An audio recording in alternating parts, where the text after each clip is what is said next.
نحمده ونصلي على رسوله الكريم أما بعد أعوذ بالله من الشيطان الرجيم بسم الله الرحمن الرحيم। সম্মানিত দর্শক, বর্তমান প্রেক্ষাপটে কিছু কথা বলা আমার জরুরি মনে করতেছি।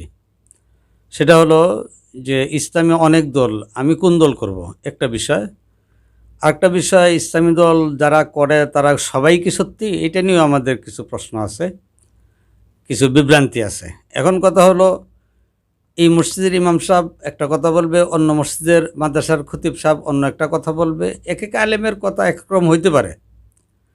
তবে এখানে আমাদের বোঝানোর বিষয় হলো, রাসূল করিম সাল্লাল্লাহু আলাইহি সাল্লাম বলছেন, যেই যুগে আমি থাকবো না সেই যুগে যদি এক এক আলেম এক একটা ফতোয়া দেয়, তোমরা তো কোনো বিভ্রান্তিতে পড়ে যেও না।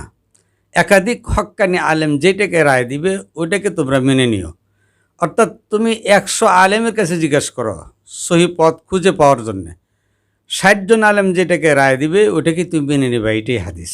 অতএব আমরা বিভ্রান্তি হব না। আশা করি আমার কথাগুলি বুঝতে পারছেন।